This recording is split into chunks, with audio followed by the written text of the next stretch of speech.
반갑습니다. 목소리가 회복이 안 된 지가 한 3개월이나 돼가지고 이제 마이크를 잡고 자분자분 얘기하겠습니다. 그러다 또 흥분하면 또 감지일지 모르겠는데 그 최수지 용량 프린트는 내드렸죠. 항상 모든 것의 기본은 최소지 용량이 먼저 선행되지 않으면 환자들이 정상적인 생활을 하기가 어렵다.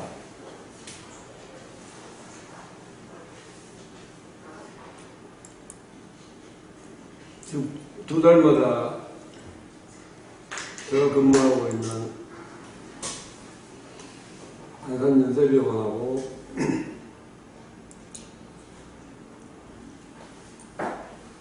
여기 양천두드림센터하고 6강자를 가지고 비슷한 얘기가 계속해서 이어지고 있습니다.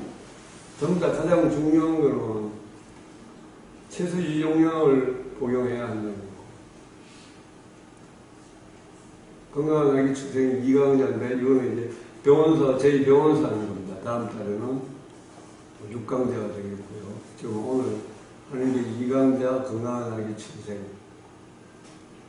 우리의 현실이 현재까지 어떻게 되어 있느냐면 최근까지도 보면 조현병이 있는 사람들이 어떻게 해서 시집을 가서 약을 먹고 있고 이러다가 대개 사전 교육을 미리 받지 않는 사람들은 시집 가서 임신하면 약을 끊습니다.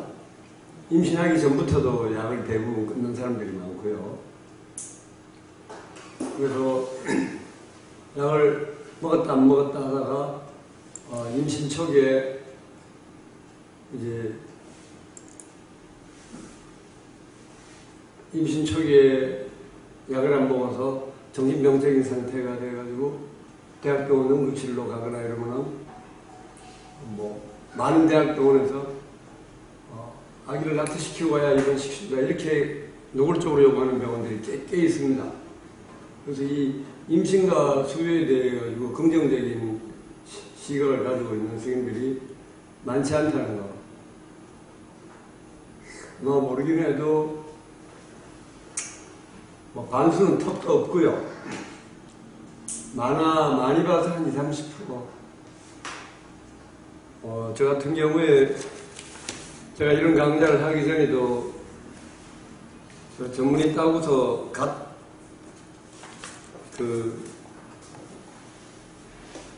옛날에는 개요병원이 안양명심병원인데 거기 취직했을 때 일입니다. 이 책의 사례 2를 보시면 이 빨간 책의 사례 2입니다. 여기에 보시면 일반외과 전공의를 하고 있는 후배 의사의 아내였습니다. 임신 불과 2개월쯤인가 이런데 입원시켜서 치료범위 용량을 여러분들이 프린트를 해가지고 있는 거 보면은 약물마다 치료범위 용량을 쭉 다 적어놨습니다. 이때 이 사례 2번도 보시면은 아마 피무자이들 태어날 때 한 달 만에 태어날 때 피무자이드 1mm로 내려갔었습니다. 여기 보면 피무자이드가 제일 밑에서부터 5번째. 이 피무자이드가 리스페리돈이랑 비슷합니다. 용량이나 역가가 다 비슷한데 요즘 피무자이드를 잘 안 쓰는 이유는 이 피무짓이 1000명에 한두 명이라도 심장에 직접적인 독성이 있어서 급사가 가끔 보고가 됩니다. 그러면서 이 리스페리돈이 나온 이후에는 주로 리스페리돈을 쓰고 있는데 이 사람 임신 초기에 첫 발병해서 입원해서 한 달 만에 퇴원할 때는 피무자이드 1mm로 퇴원했고 지금도 피무자이드 1mm 먹고 있습니다. 그때 임신했던 아들이 이제 나이 30이 넘었고 복지학과 나와가지고 지금 복지사로 생활하고 있습니다. 아버지는 일반외과 의사 지방에서 개업하고 계시고 아무런 문제가 없었습니다. 그런데도 현실은 약을 안 먹어서 정신병적인 상태가 나빠져서 대학병원에 응급실로 가게 되면은 많은 의사들이 약태를 권하게 되는데 실제로 약을 안 먹어도 경화 확률이 2%가 넘습니다. 2%가 넘는데 산모가 약까지 먹다가 실제로 경화가 태어나면은 선생님은 그 뒷감당을 항의나 소송으로 들어온다면 어떻게 하시려고 이렇게 진료를 하는데 이렇게 질문하는 사람들이 있는데요. 제가 어떻게 진료했다는 방법을 여기다 자세히 적어놨습니다. 이렇게 진료하면은 환자한테 소송당할 이유가 없다는 내용을 쭉 적어놨습니다. 여기도 보면 이 사람이 학창시절에 저한테 와가지고 진료받았고 나중에 시집 가기 전에 저한테 거제까지 다시 찾아왔었어요. 꼭 아기를 낳아도 되느냐. 지금까지도 이 당시만 해도 벌써 한 50명이 넘어가는데 못 날 이유가 없지 않느냐. 모든 약물들이 A, B, C, D, X 등급 분류가 되어 있습니다. 그래서 꼭 필요한 약물들은 미국 식약청에서부터 임신과 수유 중에 약물이라고 해가지고 모든 약이 분류가 되어 있습니다. 그 X 등급에 포함되는 약만 아니면은 꼭 필요한 약은 B, C, D 등급에도 사용하게 되어 있고요. 여기 적혀 있는 약물 모두 다는 주로 CD 등급입니다. 그럼 약을 안 먹어도 기형화 확률이 2% 이상이 넘는다는 설명을 하고 BCD 등급의 약을 먹고서 임신 초기부터 약을 먹었을 때 기형화 확률이 늘어날 확률을 한 2.4% 정도로 늘어나는 걸로 설명합니다. 그리고 이 부자 0.4% 때문에 시집가지 마라, 결혼 포기해라, 임신하지 마라. 이건 의사의 월권이라고 제가 쭉 설명을 하면서 이 X 등급이 포함되는 약물을 복용했다면 기형화 확률이 5% 이상, 심지어는 25% 이상도 기형화의 가능성이 있는 약물들이 있습니다. 그래서 산부인과 의사는 X 등급에 포함된 약을 임신 초기에 복용하고 특히 감기약이나 이런 데 있습니다. 약태를 권하게 되는데 정신과 약 중에는 이 X 등급이 없습니다. 조현병에 사용하게 되는 항정신병 약물에는 아예 없고요. 정신과 약을 제가 정신과에서 주로 처방하는 약을 쭉 다 찾아보면요. 수면제 2가지가 딱 X 등급에 있습니다. 전 수면제 처방한 거 거의 내지 않습니다. 수면제 중에 달마돔이라는 수면제하고 존닌이라는 수면제, 여기 2개가 딱 X 등급이 있고요. 항정신병 약물은 아예 없습니다. 그러니까 이 BCD 등급의 약을 임신 초기부터 먹더라도 100명이면 2명 문제가 오는 기형화 확률이 2.4% 늘어난다고 나 딸이나 나 와이프 같은 경우는 애기 낳지 마라, 평생 혼자 살아. 그렇게 권할 것 같지는 않다. 그리고 다른 사람들도 이렇게 본인이 체질 용량을 자꾸 해보니까 지금 현재 94명입니다. 한 명도 기형화가 없습니다. 그러니까 약을 안 먹었더라도 94명이면 2%가 넘는데 2명이 문제가 왔었어야 됩니다. 근데 현재까지 없습니다. 그러니 꼭 필요한 약물을 소량 먹는다고 해서 시집가서 아기가 태어나는데 직접적인 영향을 미치는 약들이 아니다. 꼭 이 조현병만 아니더라도 갑상선이 있거나 이러신 분들도 시집가서 또 꾸준히 약 먹어야 합니다. 그게 더 아기한테 더 유리합니다. 임신 초기부터 정신병적인 상태가 됐는데 기형하고 두려워가지고 치료를 하지 않고 내버려두면 계속해서 환자는 제정신이 아닌 상태에서 떠들고 얘기하고 잠 못 자고 영양 상태가 엉망이 된다면 환자들한테는 더 좋을 리가 없겠습니다. 그래서 이런 모든 정보를 제공을 해주고 선택은 산모가 하는 겁니다. 결혼한 사람이 하는 거예요. 그래서 그 정도 확률이라면 다른 사람들도 건강한 아기가 태어난 사람이 90명이 넘게 있다니까 나도 해보겠다. 이런 마음을 가지고 소량의 약물을 꾸준히 먹었던 사람은 모두 다 건강한 아기들이 출생을 했습니다. 지금도 이 글을 보고 제가 근무하는 병원에는 임신하고서 일부러 찾아와서 입원하시는 분도 있고요. 그럼 저는 입원해서 좋아지기만 하면 금방금방 약을 줄입니다.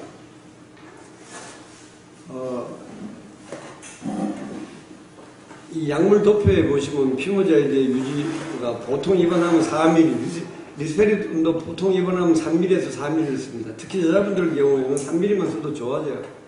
그럼 일주일이면 벌써 2mm로 내려가고 한 달 입원이면 최소 유용량까지 다 감량해서 나가게 됩니다. 아빌파이를 복용하고 있는 분도 제가 얼마 전에 칼럼에 글 쓴 거 보면 아빌파이 2mm를 먹고 퇴원하신 분이 계셨습니다. 그분도 건강한 아기를 낳았다고 그러고 얼마 전에 저 병원에 왔다 갔었는데요.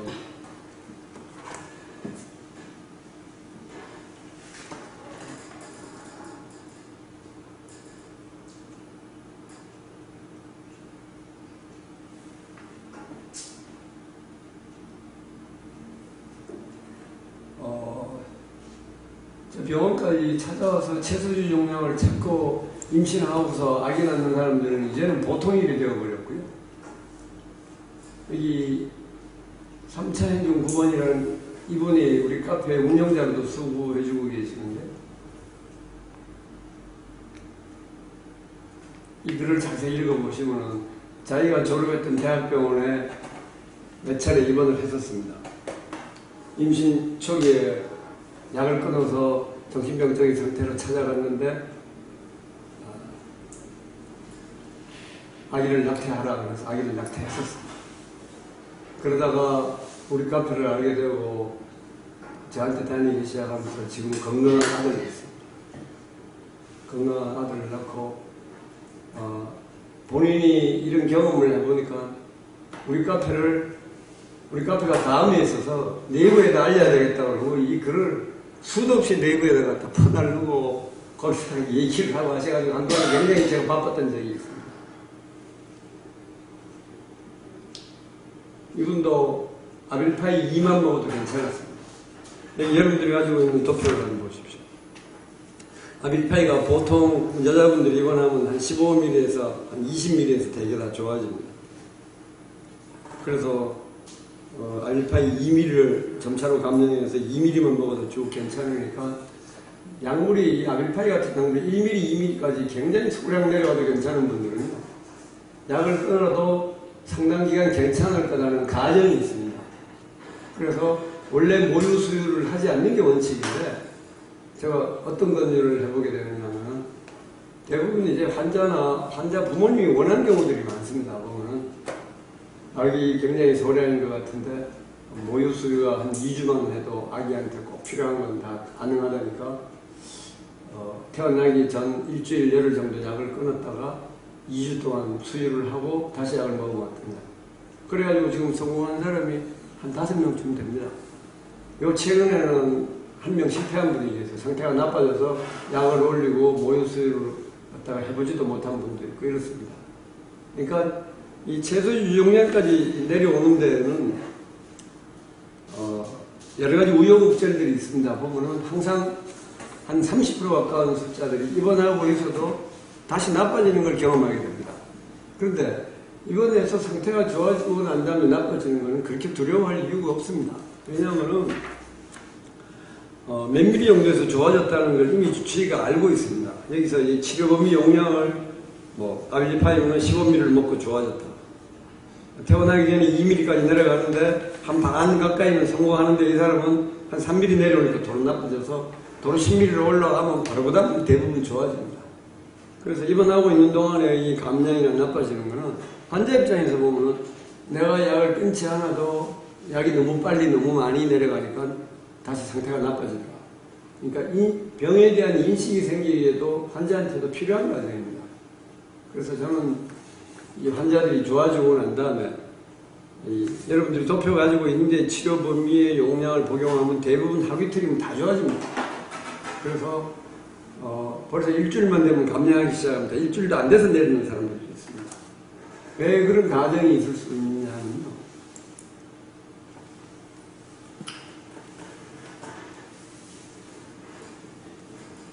치료범위 용량이라는 것도 의사가 짐작에 의해서 약을 쓰게 됩니다.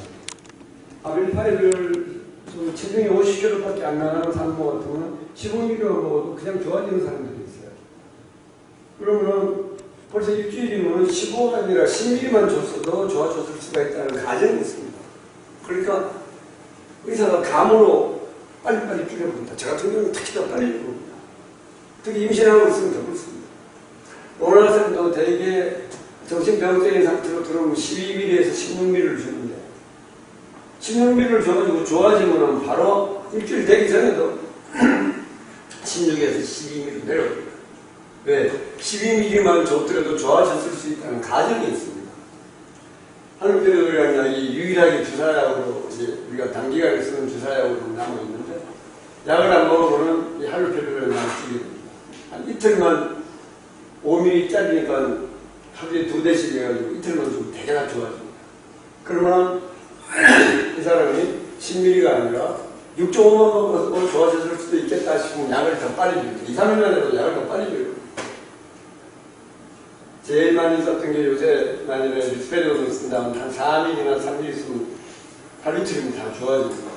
일주일이면 바로 4 먹던 사람이 3, 2, 1.5까지, 남자들은 1.5까지 있잖아요.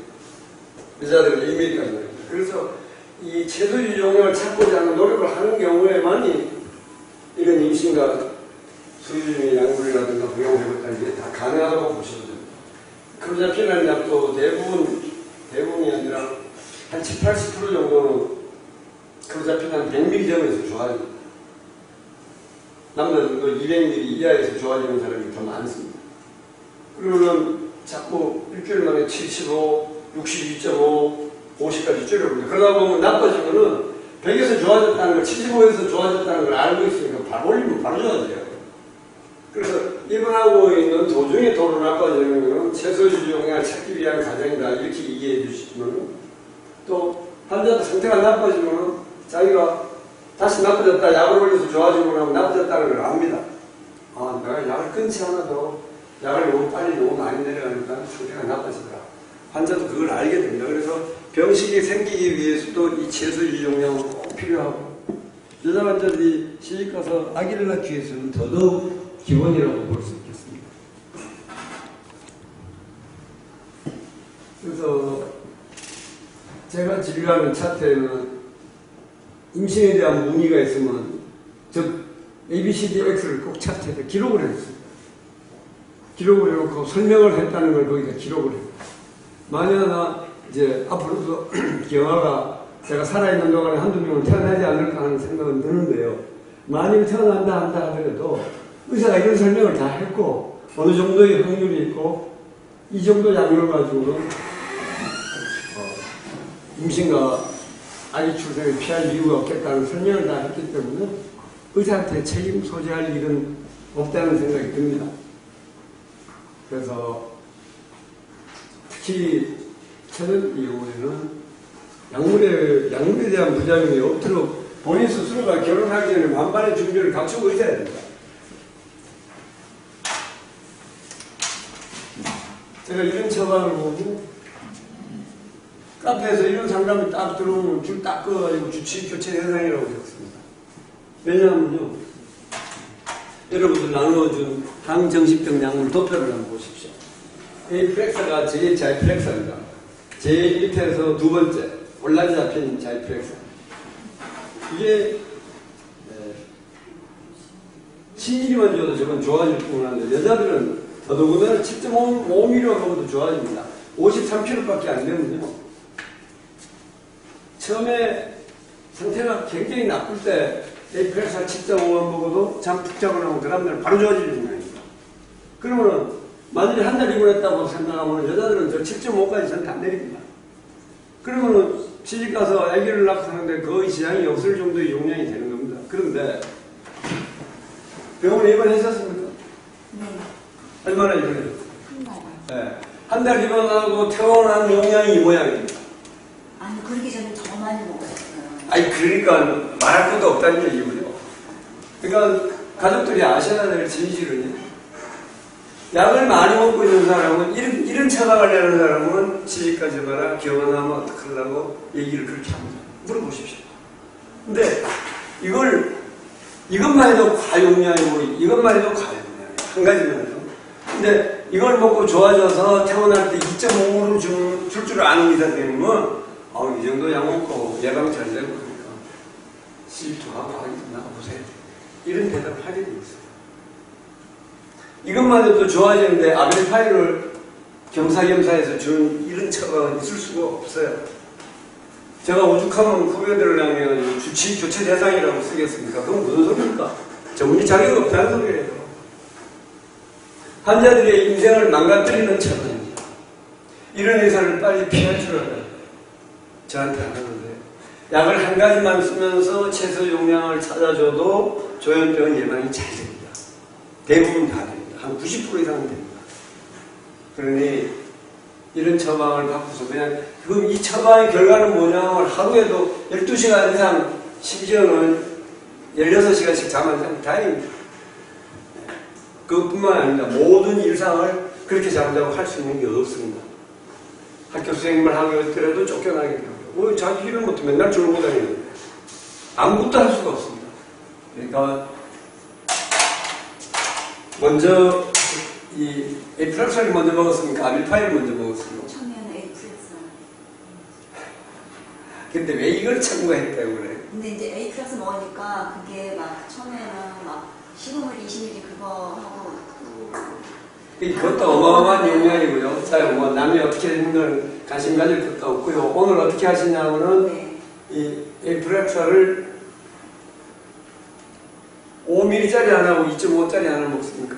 근데 이게 원래는 5ml만 먹었는데요. 지금 상태가 조금 자기가 불안하다고 해갖고. 불안하더라도 약 올리지 마십시오. 약은 그런 거 가지고 올리는 게 아니고요. 네. 처음에 병원에 갈 때 증세가 나지 않으면 약 올리지 마십시오. 낮에 하루 종일 자놓고 밤에 잡아놓는다 이거 말이 안 돼요. 그죠? 그럴 거는 잠 못 자는 게 아니에요. 그러니까 무조건 어떻게 하시냐면 이것만 해도 고용량이고 좋아지기 때문에요. 우선 여자분이면 이 약이 떨어져야 정상생활이 가능합니다. 예, 이걸 2.5만 주십시오. 오늘부터 당장 줄여도 네. 아밀파이 15가 너무 고용량입니다. 이게 있기 때문에 나빠지지 않습니다. 이것도 약을 7.5로 줄이십시오. 이대로 한 6일을 보내보십시오. 아무런 문제가 없고 모든 게 훨씬 나아질 겁니다. 그러면은 아밀파이 7.5로 간다고 생각하고 이걸 또 반을 줄이십시오. 2.5짜리를 반 잘라서 또 6일 보내고 나서 그 다음에는 중단하십시오. 그러면 에이프렉사 올란자피는 떨어집니다. 아밀파이 7.5만 한 일주일 이상 먹으면서 이것도 더 줄여야 됩니다. 여기 보십시오. 아밀파이 최소 유지 용량이 1에서 7.5라고 적어놨습니다. 그죠? 체중이 53kg입니다. 53kg의 사람은 아까 그 대학병원에서 낙태수술을 시켰다는 그 카페 운영자 하신다는 그분이 아밀파이 2ml 먹습니다. 그 사람이 지금 한 5, 6kg 나갈 거예요. 그러니까 올란자핀이 떨어지고 나면은 아밀파이를 어디까지 내려갈 수 있는가 이걸 설사 시행착오가 와가지고 문제가 와가지고 다시 어떤 이번까지 하게 된단다 하더라도 이걸 2나 2.5까지 내려보는 시도를 꼭 해보시기 바랍니다. 그래야 시집가서 건강한 아기 낳고 내가 어떻게 하겠다는 희망을 가지게 됩니다. 이 약으로는 아무런 희망이 없습니다. 이 처방을 내는 의사 선생님을 만난 지가 얼마나 되셨습니까? 지금 2년 좀 더 넘었어요. 처음에 발명은 3년 자, 넘었는데. 지금 2년 넘은 세월을 이렇게 먹고 있다면요. 네. 그래도 살안찜이 다행입니다. 이게 둘 다 살을 엄청 찔 수 있는 약인데. 네, 무지 살이 많이 쪘어요. 지금 원래 38kg 나왔어요. 아이가. 이것도 그렇다면은 네. 체중이 50kg 이하로 내려올 수 있는 약들이 개발되어 있습니다. 이 약물 도표에 보십시오. 도표 바로 밑에 경험적인 채소유 용량 1번 적힌 거 있죠. 네. 로나센 젤독스로 바꾸면은 2분의 1에서 체중 감량에 성공한다. 일단 아밀파이로 바꿔놓고요. 네. 체중을 내리고 싶다 그러면은 로나센이나 젤독스로 바꾸는 시도를 또 하시기 바랍니다. 우선 당장 자 이런 의사는 떠나십시오. 네, 하루라도 빨리 떠나는 게 낫고 다음 병원에 갈 때 집에서 제일 가까운 병원 가셔도 괜찮습니다. 집이 어디세요? 지금 노원구요. 네, 노원구면은 네. 다음에 병원에 가는 날짜가 언제쯤 됩니까? 3월 19일인가. 예, 3월 19일이면 아직 시간이 많습니다. 그죠? 6일 동안 해가지고 이게 떨어질 수 있으면 제일 좋습니다, 우선. 예. 그래서 에피렉사부터 떨어지게 하고, 아밀파이 7.5만 남게 됐을 때, 5로 줄이고, 5짜리 발자는 2.5로 줄이고, 일주일 간격으로 다 해보셔도 됩니다. 그러다가 나빠지면 한 번쯤 더 입원시켜도 괜찮고요. 입원시키고 싶지 않으면 약을 먹는 사람은 다시 에피렉사 7.5만 먹여서 잠푹증 다음을 줘야 돼요. 만약에 이 과정을 하다가 이게 다 떨어지고 아밀파이를 쭉 내려가다 나빠진단 말이에요. 에피렉사 받아놓고 7.5mm 먹으면 잠 푹 잡니다. 다음날 줘야 돼요.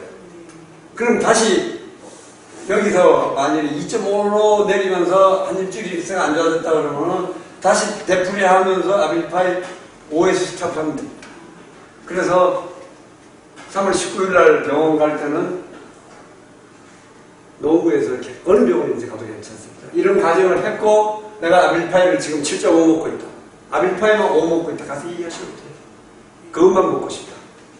실제로 아밀파이 5하고 7.5에서 저런 체력의 여성들은 80%가 재발 없습니다. 이거 다 안 먹고 아밀파이 5, 7.5만 가지고도 80%는 재발이 없습니다. 그러니까 저런 체격에는 제가 2.5, 2까지도 자꾸 시도를 합니다. 이거는 저 따님이 시집가서 몇 손주를 안겨주고 기대를 하신다면 그냥 계셔서는 안 됩니다. 2년이 넘어가는데 이런 처방은 의사를 아예 만나지 마십시오. 그러셔야 따님이 건강해진다고 보시면 됩니다. 여기 보십시오. 여기 80kg가 되는 남자분이 아밀파이 10만 먹고 있잖아요. 네. 이게 얼마만큼 과용량인지를 이제 앞으로 줄여되면 알게 됩니다. 근데 원장님, 지금 아이가 자꾸 피해망상 같은 게 있어요. 피해망상 말하지 말라 하십시오. 자, 피해망상이 있다고 얘기를 하니까 처방이 저렇게 됩니다. 자,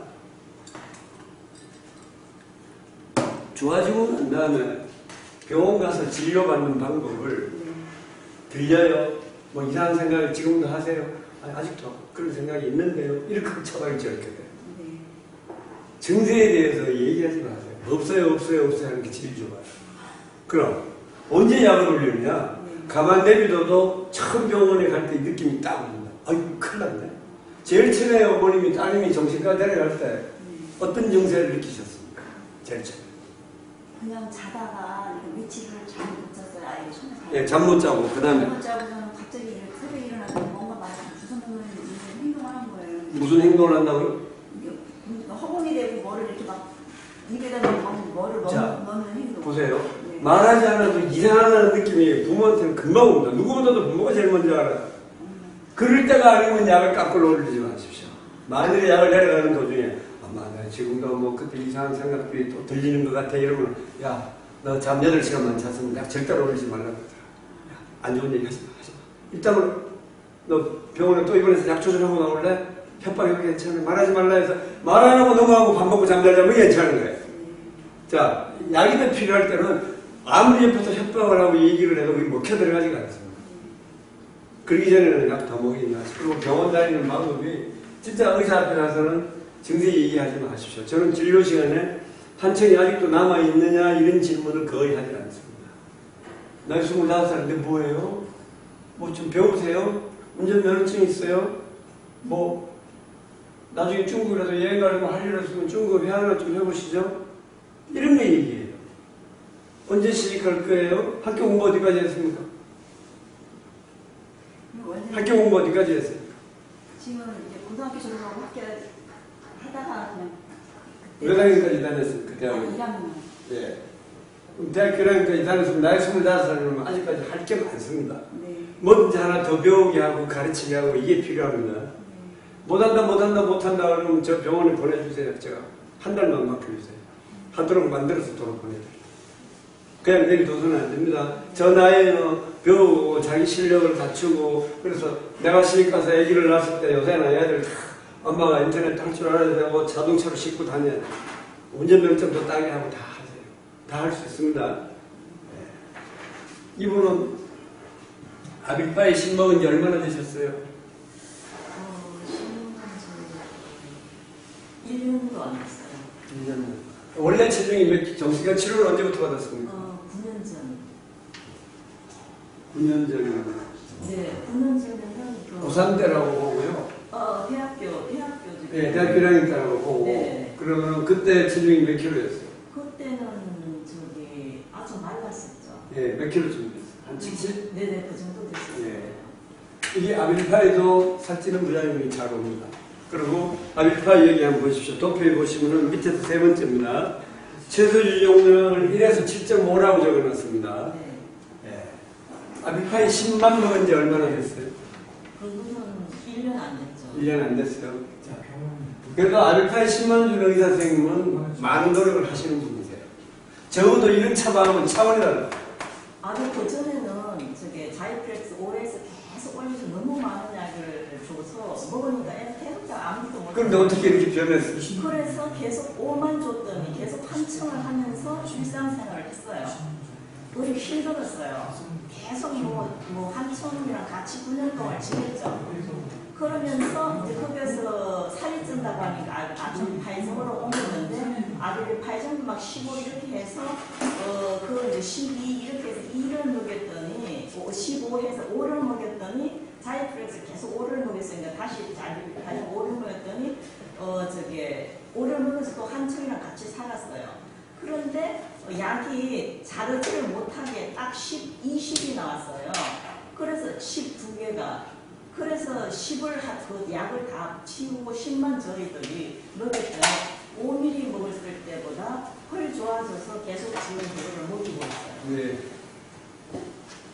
아빌파이 20을 계속해서 먹었다면은 이 아빌파이도 원래는 비만이 잘 안 오냐고 되어 있지만 고도 비만까지 옵니다. 그러니까 이걸 떨어뜨리기 위해서는 아까 뭐 읽은 대로 보세요. 도표 밑에 로나센 젤독스로 바꾸는 시도를 꼭 해야 됩니다. 이거 일반 병원에 동네 병원에 가면 되는 거예요? 지금 개인 병원 다닙니까? 아니 지금 서울대병원에 다니죠. 그러면은 어디 가서 인터넷 강의를 들었는데 이게 발병했을 때 70kg부터 10kg가 늘어났으니 살찌는 부작용이 없는 로나센 8이나 10 정도로 좀 바꿔서 먹어보고 싶다고 의견 개진을 해보십시오. 이거 들고 가셔도 돼요. 네, 요 제일 밑에 경험상 로나센 젤독스를 바꾸어서 2분의 1에서 감량 성공한다고 적혀있죠. 네, 로나센으로 바꿔놓고 본인이 덜 먹는 노력만 하면 원래 체격으로 내려올 수도 있습니다. 실제로 내려오는 사람들 많아요. 본인이 자기 체격에 대해서 관심을 가지고 있으면 조금만 노력하면 됩니다. 근데 저는 이 자이프렉사 이런 약들은 시당초 선택을 하지 않는다고 제가 카페에 어딘가 글에 군데군데 나옵니다. 왜 안 되느냐면 첫째 살이 많이 찌고 잠이 너무 많아서 일상적인 생활을 하기가 어렵습니다. 그래서 이런 아빌파이 같은 것도 괜찮고요. 이거는 덜 졸립습니다. 또 비만이 오면 노란색도 괜찮고 아까 얘기했던 그 리스벨론 밑에서 네 번째요. 그런 약들이 이제 고효과 약물들이 덜 깔아지고 덜 졸리기 때문에 그런 약으로 바꿔줘야 한다고까지 적어놨습니다. 그러니까 지금 뭐 그런 대로 잘 되고 있지만 좀 더 좋은 컨디션을 유지할 방법이 없겠냐 싶으면은 노란색으로 바꿔서 체중이 하다못해 75까지라도 내려오는 시도를 해보자고 본인은 잘 설득을 해보십시오. 지금 뭘 합니까? 학교 다니죠. 대학교. 예. 좋은 성적을 받습니까? 그렇게 좋은 성적은 컴퓨터공학과인데요. 얘는 인문학의 소질이 있는데. 예, 그러면은 집 가까이. 자오반 본인들은요. 병원 갔을 때 증세 얘기를 하지 말라 하세요. 네? 증세 얘기를 하지 말라 하는 거예요. 환청에 대한 언급을 서로 하지 말라 하세요. 그럼 본인도 잊어버려요. 근데 들려요. 아직도 조금 들려요. 약하게 들려요. 이게 너무 좋은 표현이 아니에요. 안 하는 게 좋아요. 저 공부 열심히 하는데 공부하는데 방해 안 되니까 뭐 생활하는데 괜찮습니다. 그 약 좋습니다. 이런 게 좋고 아빌파이를 복용하더라도 여기서 나빠지지 않았으면은 5에서 한참 좀 들리던 게 10에서 확실히 덜 걸린다면 확실히 안 돼요.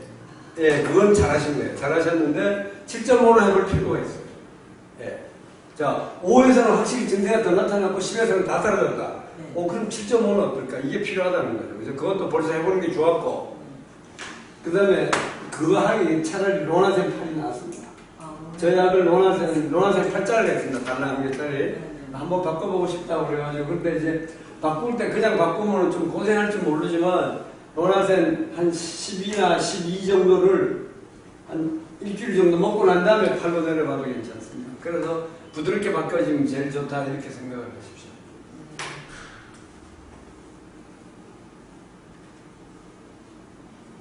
대학병원의 선생님뿐만 아니라 전문가 선생님들이 이 자이프렉스와 올란자핀을 워낙 좋아합니다. 왜 좋아하느냐면 잠을 잘 자게 하고 잠 잘 자니까 바로 좋아져요. 그리고 병동이 조용해요. 의사가 편하기 위해서 주는 약이 환자는 하루에 12시간씩 잠자게 만들고 비만이 오는 약이라면 그건 안 쓰는 게 더 맞습니다. 또 좋아지고 난 다음이라도 이런 약들로 아밀타이나 로나스를 바꿀 노력을 하는 게 맞다 이렇게 이해하시면 됩니다. 이 60kg입니까? 80kg? 80. 80. 어떡하냐? 여성이 80kg 나가서 원래 좀 체격이 있었는데요. 약은 뭐 먹는지 모르는 약을 안 먹고 있습니다. 안 먹고 있으면 빨리 입원시켜 이런데 올 것도 없어요. 자, 근데 입원을 어떻게 자, 이 항정신병 약물을 복용하면 일주일이면 저녁인가 일주일 안 걸려요. 일주일 후에 면회 오게 하거든요. 그럼 다 좋아져 있어요. 입원을 시키는 방법을 네, 입원을 무조건 입원실에 있는 정신병을 데려가면 됩니다. 가지 않아서. 관계가 남편 되세요? 아니요. 누나는. 남동생이세요? 네. 그러면은 요즘은 본인이 입원 안 하려고 그러면은 부모님이 다 살아 계세요? 네. 예. 부모님이 같이 동의해서 안 데려가면 입원도 안 됩니다. 정신보건법이 그렇게 돼 있어요.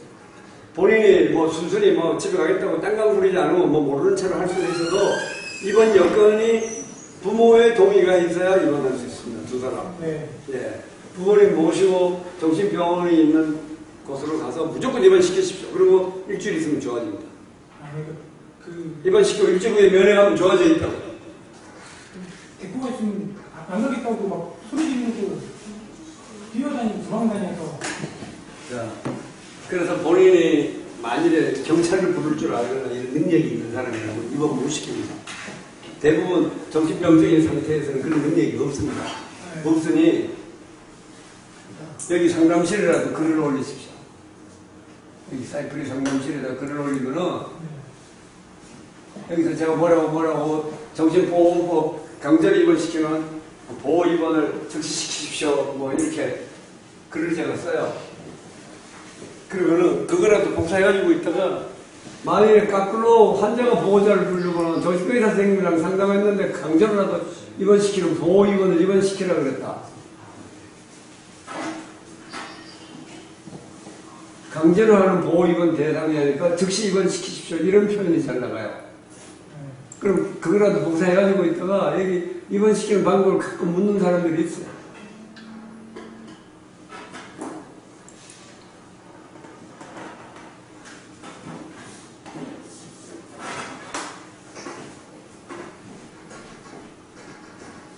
그 정신과 선생님이랑 상담을 병원 가서 상담을 했더니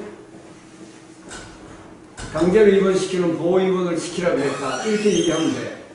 그래서 그런 쪼가리라도 하나 차트를 복사해갖고 있거나 뭔가 정신과 의사랑 얘기한 쪼가리를 가지고 있으면은 경찰도 도와줘요. 환자가 부르더라도 보호자가 무슨 근거가 있어야 돼요.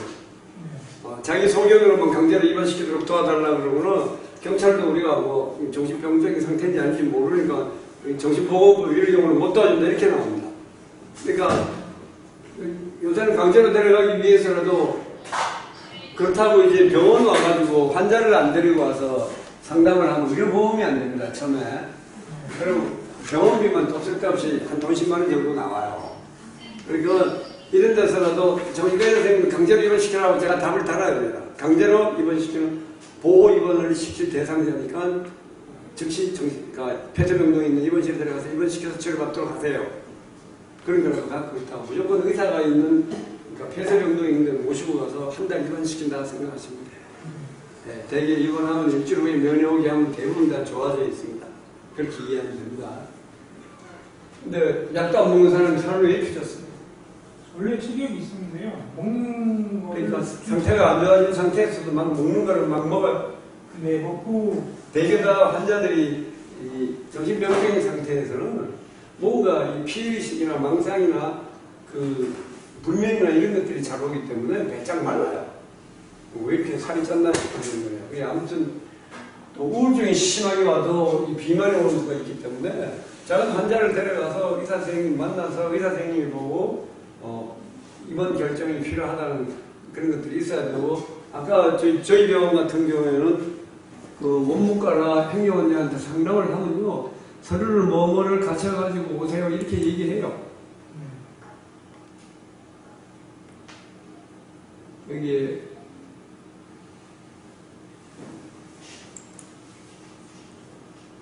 그러니까 환자가 정신병적인 상태에 있는 환자를 그냥 모시고 있으면 안 됩니다. 왜냐하면 약속은 일주일이면 제정신 돌아오거든요. 제정신 돌아오는 사람을 그냥 내버려둘 일은 아니죠.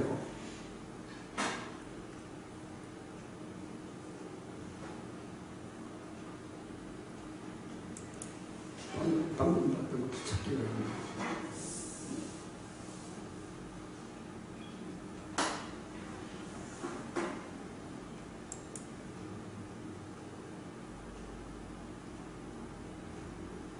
이게 여기 상담실에도 가면은 우리 병원 같은 경우에도 행정원장이나 그 원무과 직원한테 상의를 하면은 서류를 뭐를 갖춰가지고 양부모님 모시고 오세요 이렇게 안내를 해요. 오늘은 그래도 두 분밖에 없어서 자세히 얘기를 해드린 편인데, 아빌파이 10 정도는 먹고 얼마든지 정상적인 생활을 하는 사람들이 있을 수 있습니다. 있을 수 있는데, 체중 감량을 원하고 더 나은 상태를 기대하면은, 약 바꾸는 시도를 꼭 해보시고요. 이분은 절대로 그냥 있어서는 안 될 경우입니다. 저기 지금 이런 약 처방 내시는 분이 대학병원에서 지금 처방받고 있는 약입니까? 네. 저런 대학도 다니지 마세요. 예, 실제로 많은 교수 의사들이 이런 처방을 내니까 여기서 교육받은 사람은 이것밖에 모르는 사람들이 너무 많아요. 그리고 이래가지고 정상적인 생활을 못합니다. 뭐 질문 사항 있으세요? 예. 지금 약 많이 줄이면 그 증상들이 더 좋아지나요? 그럼요. 원래 모습이 다 돌아와요. 여기 양천 두드리기만 해도 약을 적게 먹는 사람들은 환자하고 분간이 안 갑니다. 우리 선생님들이랑 똑같아요. 저희 아이가 지금 계속 잠만 자고 막 이렇게 생활이 안 되고 그 생활 그 기본 생활이 안 되니까 본인이 이제 그 이런 그 주거시설 있잖아요. 거기를 이제 간 지 한 달 정도 됐어요. 한 달 정도 됐는데 거기서 자꾸 더 이제 그 피해망상 같은 게 더 나고 그러니까 거기 원장님이 약을 좀 더 추가해서 먹는 게 어떠냐고 지금 5ml 먹다가 지금 2.5로 더 올린 거예요. 이게 한 달 정도 됐어요. 본인이 그렇게 먹으니까 더 힘들어서 안 되겠다. 이제 본인이 힘들다고 하면서 그래서 지금 5ml 먹은 지가 지금 이제 3일 됐어요, 원장님. 5ml 먹은 지가. 그러니까 5ml하고 아벨파에 15ml. 그러면 이거를 한 일주일 있다가 저기는 7.5mm라고 그래 적었어요. 7.5mm는 거기서 처방을 해줬는데 지금 예. 본인이 지금 현재 5를 먹고 있다면요. 3일 정도 됐어요. 예, 5를 먹고 잠을 많이 자잖아요. 그죠? 예, 이거 2.5로 바로 내려도 됩니다. 오늘부터 2.5로 내리십시오. 예, 2.5로 내려서 6일 동안 해보세요. 훨씬 나을 거예요.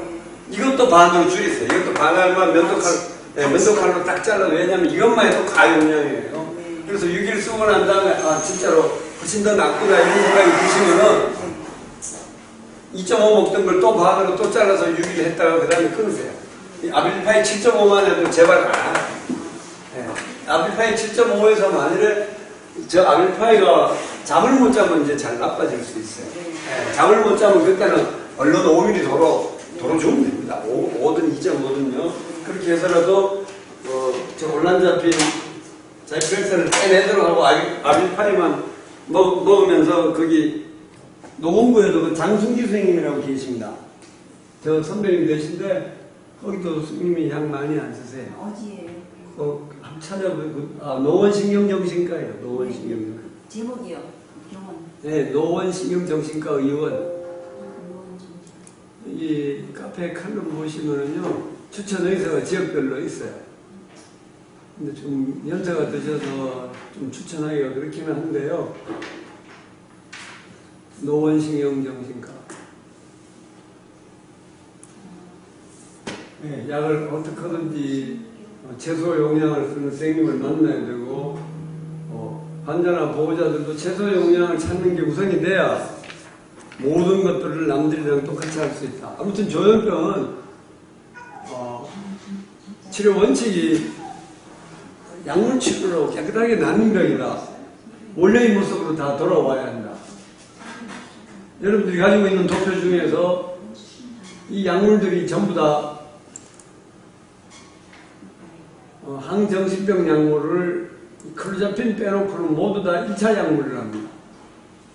요 제일 밑에 있는 이 클로자핀만 2차 약물인데, 과거에는 1차 약물만 있을 때에는 한 20%의 환자가 좋아지지를 않습니다. 약을 먹어도. 한 달, 두 달, 6개월을 기다려도 좋아지지를 않는데 어떻게 했냐면 전기치료를 했습니다. 전기치료를 하면 다 좋아집니다. 다 좋아지는데 약이 없으면 약을 못 맞추면은 태어난 이후에 얼마 못 가서 또 나빠져서 또 재발하는 이 문제점이 있었는데, 그게 2차 이 클로자핀이 개발되고 나서는요, 조현병은 다 났습니다. 이 클로자핀은 전기치료를 대신할 만큼 효과가 좋고, 오히려 더 효과가 더 좋습니다. 그래서 이 조현병은 클로자핀이 개발되고 난 다음에는, 모두 다 낫는 병으로 알려져 있고, 또 약을 부작용이 없도록 잘 조절해 줄 줄 아는 선생님을 만나면은 정상적인 수면과 정상적인 체격을 유지하고 건강한 일생을 살아갈 수 있다. 이렇게 기대하셔도 됩니다. 그래서 그렇게 되지 않는 사람이 있다면 뭐가 잘못됐는가를 찾으셔야 되고요. 어머님이 지금 이런 약을 먹이면서 2년 동안 찾아왔다는 거는 그게 엄마 잘못도 있어요. 이런 의사를 믿고 그냥 다닐 일이 아니에요. 아니 무슨 치료가 애가 집에 와가지고 12시간 넘도록 잠만 자는데 그걸 어떻게 찾아보고 있어. 근데 이번에 시들어 갔더니 왜 이렇게 약을 작게 먹냐고 그러는 거예요. 됐어요. 그 사람들 얘기하지 말라니까요. 그러니까 이상한 얘기를 하는 사람은 빨리 떠날수록 유리하다고 제가 얘기했죠. 제가 글도 어딘가 그렇게 써놨어요. 약을 많이 처방하는 선생님들은 빨리 떠날수록 더 유리하다. 이렇게 적어놓은 글이 있어요.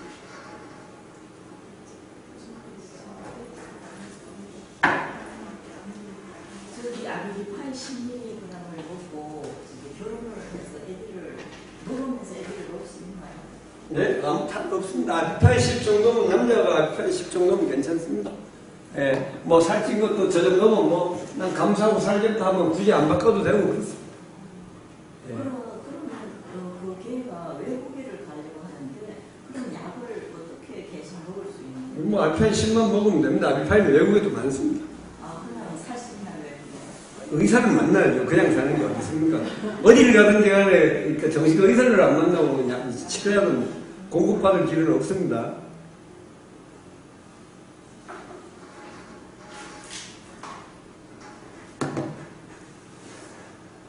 그 다음에 이 모유 수유하는 방법 중에는 보면은 아밀리파이가 2mm까지 내려온 사람들만 요새는 이제 권합니다. 이 아밀리파이를 5를 먹다가 2.5로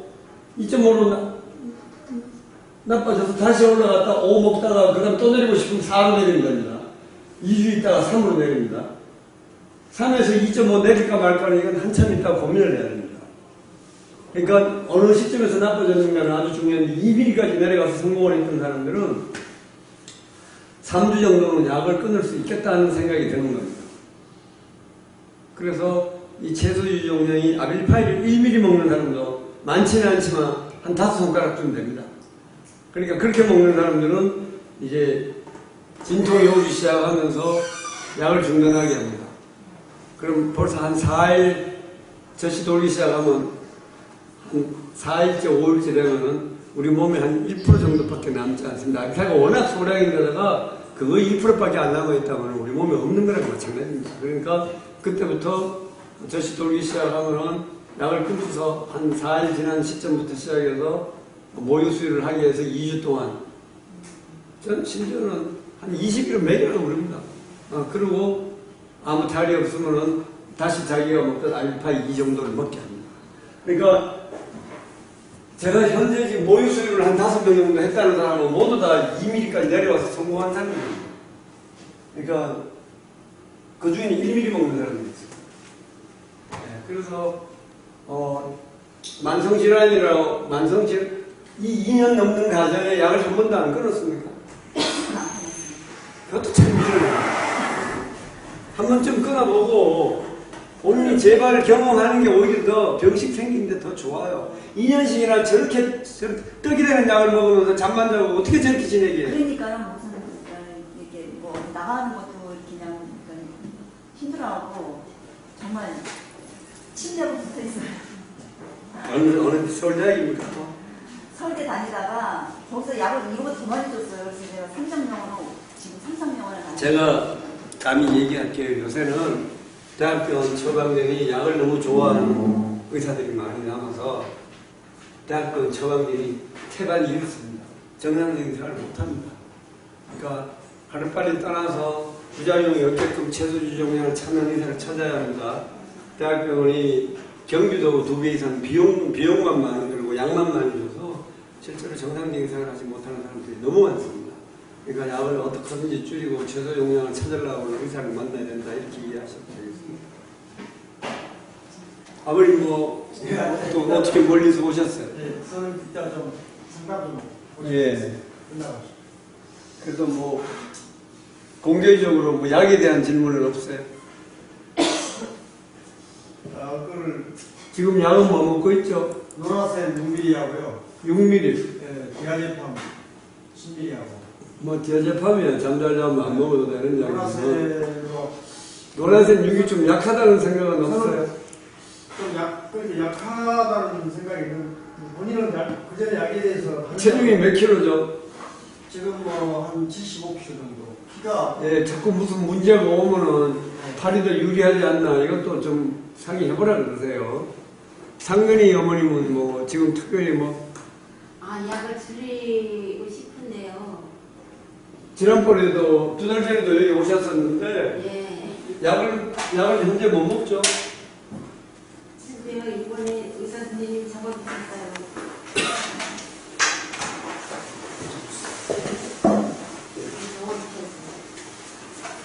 나이가 지금 몇이죠?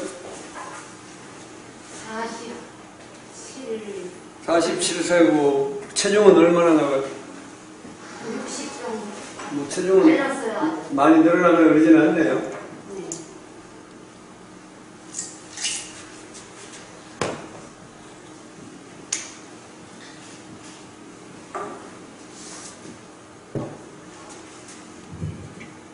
대학병원 선생님들이 너무 바쁘시고 할 일들이 많고 해서 더더군다나 환자 개인에 대한 관심 가지기가 좋지 않다 보니까 약이 고용량의 경우들이 너무 많아요.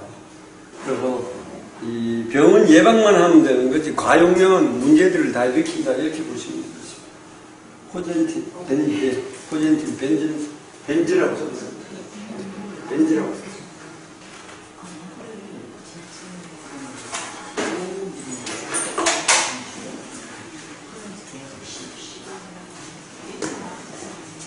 어머니 제가 지난번에도 이거 피모제도 5.5가 너무 세다고 그랬죠? 네, 그래서 말씀을 드렸는데. 아니 말씀드리나만 어머님이 4를 줄이면 돼요. 4짜리 있잖아요. 그런 거 안 하려면 여기 와가지고 이제 꺼내치고 가요.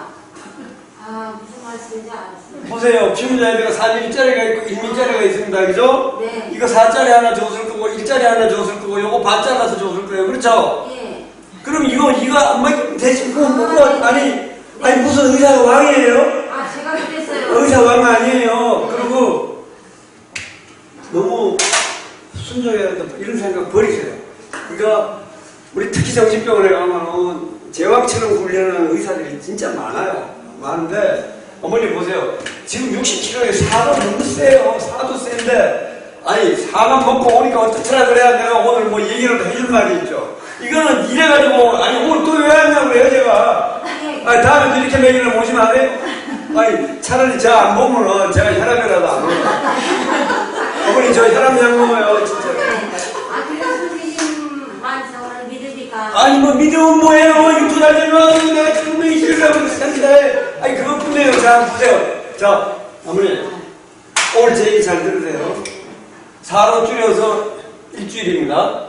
네, 일주일 먹이고 나서, 그 다음에 3으로 또 줄였어요. 3으로 줄이는 거는 요거 반 자르고 1자리 있으면 되잖아요. 그죠? 60kg면요, 3도 많아요. 예? 그 다음에 또 60kg면요, 2로 바로 내려가도 됩니다. 2.5, 그 다음에 2까지 하고 오세요.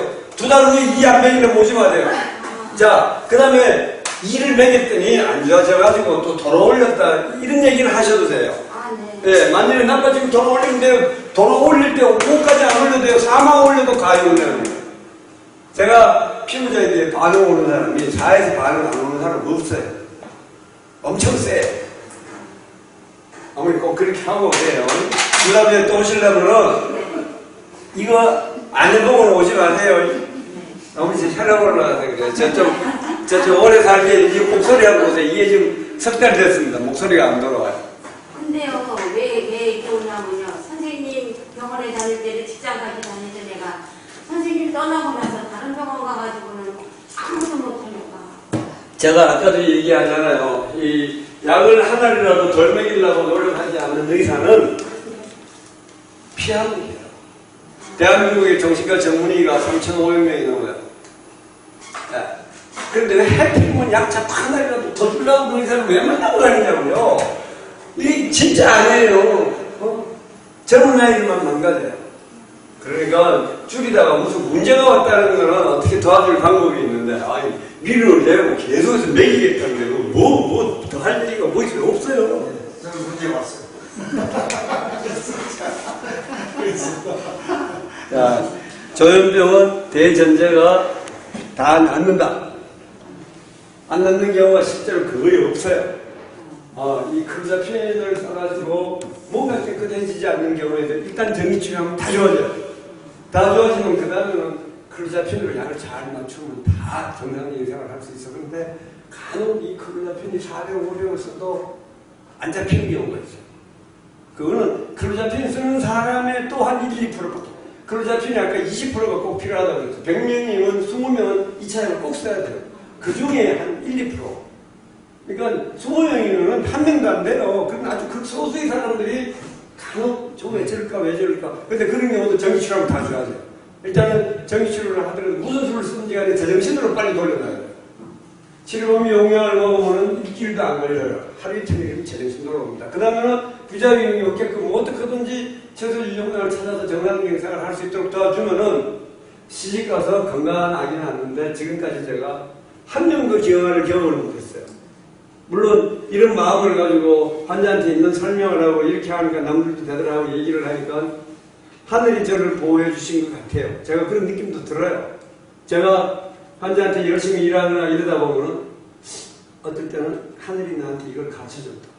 하늘이 나에게 이런 걸 깨닫게 해줬다. 어떤 일들이 생기냐면요. 여기 칼럼에 여러 가지 사례들이 있는데 저기 사도행전이나 뭐 이런 걸도 제가 12번이나 사례를 쭉 적은 게 있습니다. 나중에 한번 찾아보십시오. 심지어 삼창전이라고 글 나오는데 저기 어떤 글들이 나오냐면요. 대학병원에서 클로자핀도 쓰고 맨날 묶여서 치는데요. 좀 풀어만 놓으면 벗겨가지고 벽치를 해가지고 피를 나게 돼요. 그래서 전기치료를 해야 되겠다고 그런다는데 어떻게 하면 좋은 얘기를 가만 들어보니까 좋아진 상태인데 저러고 있다는 느낌이 좀 왔어요. 무조건 데려오려고 그래가지고 대학병원에 입원하고 전기치료를 해야 되겠다는 아이를 제가 서울에 있을 텐데 입원시켜놓고 18일 만에 얘 병 다 났다고 내보내요. 그 과정을 설명해 놓은 게 있어요. 그러니까 이게 사람이 하는 일이기 때문에 환자들이 좋아져도 제가 이렇게 열심히 한다고 매달려도 좋아진 걸 모르고 지나갈 수 있어요.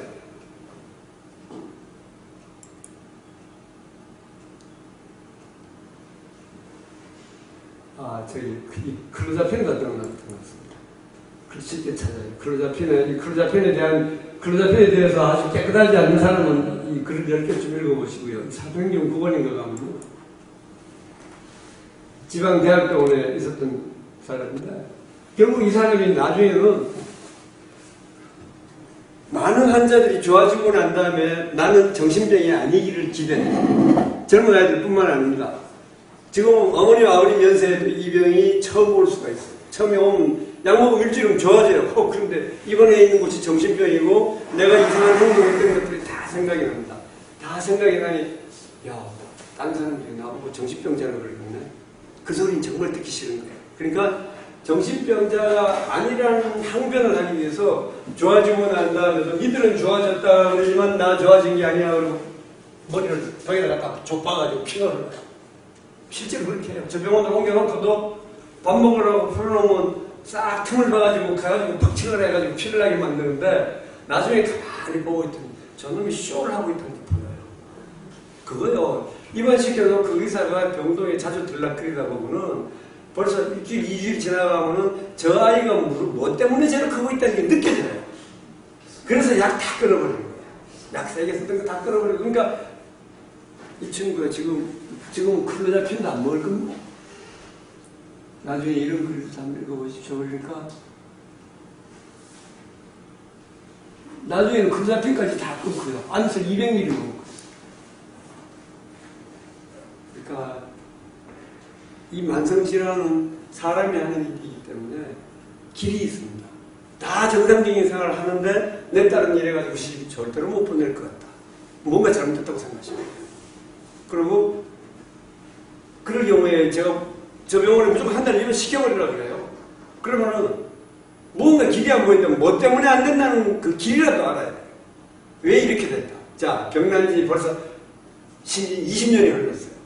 저 카페 글들을 보고 독일에서 파독 간호사 했던 사람이 나이 45세가 넘은 딸을 데리고 거제까지 왔던 적이 있습니다. 뭐라 그러시냐면 진작 만났더라고. 내 딸도 시집가고 아들 딸 낳고 살았을 때. 약이 클로자핀 50mg. 독일에 클로자핀이 없냐? 있어요. 있어도 그렇게 많이 먹던 약 다 끊어버리고 클로자핀 50ml 100ml짜리 반을 딱 먹고요. 얼마나 깨끗하고 좋아져가지고 가는지 몰라요. 근데 이미 나이가 50 다 되고 있어요. 폐경이 다 되고 있어요. 오랜 세월을 2년, 이 나이에 2년은 어머니 너무너무 아까워요. 이 꽃다운 시절에 이쁨을 뽐내고 다녀야 될 나이에 약에 찌어들어가지고 3년 동안 잠만 자고 앉았는데 가만 쳐다보는 엄마는 나쁜 엄마. 틀림없이 나쁜 엄마. 그러니까 조현병이 어디다 포커스를 두시냐면은 조현병은 정상적인 생활이 다 가능하다. 여자 환자들이 시집 가서 아기도 낳고 산다는데 그걸 그냥 기다리고 있을 일은 아니다. 왜 정상적인 생활을 못하고 있다면 그 이유라도 알아야 된다. 어머님 두고 보십시오. 아들파이 2.5, 2까지 내려오면요. 병나기 전 모습으로 100% 돌아옵니다. 그러니 병나기 전 모습으로 돌릴 수 있다는 병을 한 3년씩 잔인하게 만들어놨다고 생각하면요. 이게요. 엄마가 가슴이 뛰어야 돼. 이거 그냥 이래하면 엄마가 벅차야 됩니다. 그리고 실제로 건강하게 약 먹어가면서 태어난 아기가 94명이나 있대잖아요. 이 약 먹고는 어머니가 언감생심 시집보내서 애를 낳는다고? 무슨 말도 안 되는 소리야? 어머니 아마 3년 가까운 2년 넘어서면 그 생각 듭니다 이제. 많은 우리 카페 저 칼럼에 올려놓은 많은 사례들이 여자들 경우에 그런 경우들이 너무나 많습니다. 그래서 제가 68이니까 제가 죽고 난 다음에도 나중에 보십시오. 40년은 평균적으로 더 살아야 됩니다. 그러니까 약을 하나라도 더 주려고 그러는 의사는 피하면 돼요. 자, 내가 2.5ml를 먹고 1년, 2년이 지나도록 아무리 문제가 없었다. 그런데 또 대학교는 누가 잘한다 그래서 탁 갔더니 적어도 10ml를 먹어야 된다고 그러고 줘요. 특히 대학교에서 10ml짜리 처방을 잘 못 봅니다. 얼마 전에도 삼성의료원에서 왔는데 줄여달라 그랬더니 20ml에서 15 줄이더니 또 줄여달라 그랬더니 10ml를 줄이더니 또 줄여달라 그랬더니 더 이상 줄이면 큰일 난다 그랬더니 그 사람 지금 2.5ml 먹어요. 보세요. 대학교 교수는 바빠요. 저런 경험을 해보지 않아요. 환자들한테 채소 용량을 찾아 줄여가면서 부작용이 없도록 하는 이 노력을 해본 사람이 거의 없어요. 충분히 주문은 나한테 오는 동안에는 재발 안 하니까 나도 편하고 니도 편하고 잠이나 좀 자면 어때? 정신과장이 다 잠자고 살 좀 찌는데 이렇게 생각한다고 보시면 돼요. 그러니까 2.5도 먹었는데 아니 그냥타기 죽고 나서 할 수 없이 이제 그렇잖아요. 젊은 의사를 만나야 되는데 만나니까 5mm 약을 내리면 큰일 난다고. 아니 이나 괜찮은데 뭐가 큰일이 나요. 그래도 먹어야 된다고 오를 줘요? 한 달만 받아와요? 그 잘라가지고 2달 먹고 가요. 아니 왜 한 달 만에 오라는데 왜 2달? 아니 괜찮으니까 그렇게 했는데 다음에도 또 그래. 그거 한 3번 한 6개월만 지나가면요 그 의사를 가르치세요. 지금 보호자분들이 그렇게 할 수 있어요. 그리고 진짜 나는 5mm 내면 다 제거할 줄 알았는데 아니네. 이 도표를 보세요. 같은 정신과 의사들이 뭐라 그러는지 아세요? 이 여러분들이 가지고 있는 이 항정신병 약물의 이 도표를 보세요.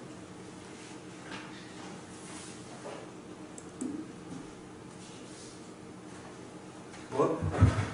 이런 약물이 예방이 된다고? 웃기고 있네. 이 의사는 웃기는 놈이라고 이렇게 얘기해요. 저보고 미쳤다고 심지어는요. 많은 동료들이 저보고 권영탁 선생님 매니아야. 맛이 좀 간다. 아니에요. 특히 이 왼쪽에 있는 이 용량들은요. 아밀리파이 1mm 0.5 이건 시도를 하지 않아요. 저도 잘 시도하지 않는 용량이에요. 그런데 40kg, 45kg 되는 처녀가 와가지고 뭐 자꾸 힘들다 그러면 아밀리파이 제일 작은 게 2mm짜리인데 그걸 반 잘라서 주는데 그걸 또 반 잘라서 실제로 0.5 먹는 사람도 있습니다. 그래서 2명만 성공하면 이걸 바꿔놨더라고요. 2명만 성공하면 제일 적게 먹는 사람을 제가 바꿔요. 그래서 약을 아주 적게 먹어도 되는 사람들이 있다. 물론 다 그런 건 아니에요. 어떤 사람은 이 클로자펜이 300에서 조금만 내리면 나빠지는 사람들이 있어요. 그러니까 그거는 뭐 그런 특별한 경우를 빼놓고는 저다음에 약을 적게 주려고 그런 의사 선생님을 만나서 채소지 용량을 먹으면은 조현병은 병이 없는 사람이랑 100% 똑같이 살아갈 수 있다. 100% 똑같이 살아갈 수 있다는데 뭔가는 안 된다. 그 이유를 알아야 돼요. 자, 아버님 보세요. 클로자펜을 이번에 저 병원 와서 처음 썼습니까? 몇 년 만이죠? 발견은? 15년 만에 정신이 처음 돌아왔죠.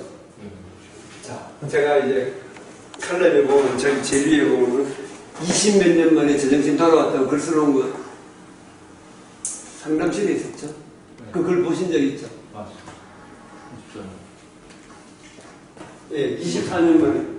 따님도 제 글 쓰면 15년 만에 찾은 내 딸, 이러고 이제 글을 씁니다. 그러면은, 다른 정신과 의사들이 저걸 이렇게 보고 있다. 저 무슨 소리야?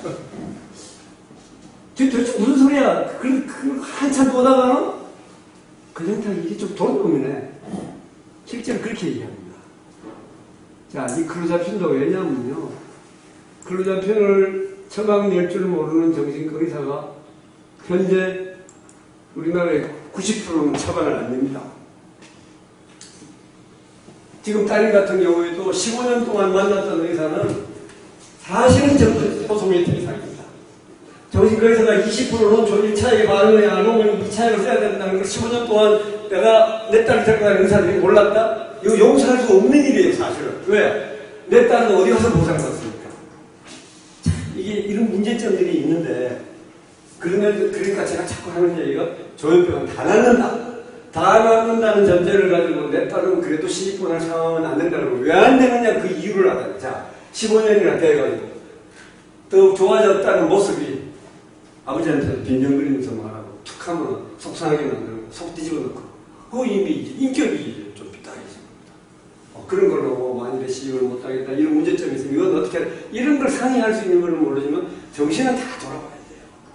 다 돌아오는 병이고 실제로 클로자펜이 개발되고 난 다음에는 전기치료보다도 더 효과적이기 때문에 조현병은 다 낫고 약 부작용 없도록 최저용을 찾아서 정상적인 할 수 있도록 도와주면은 못할 일이 아무것도 없다 이렇게 이해하면 되겠습니다. 네, 질문도 끝난 걸로 하고 오늘은 박수 치고 끝내겠습니다.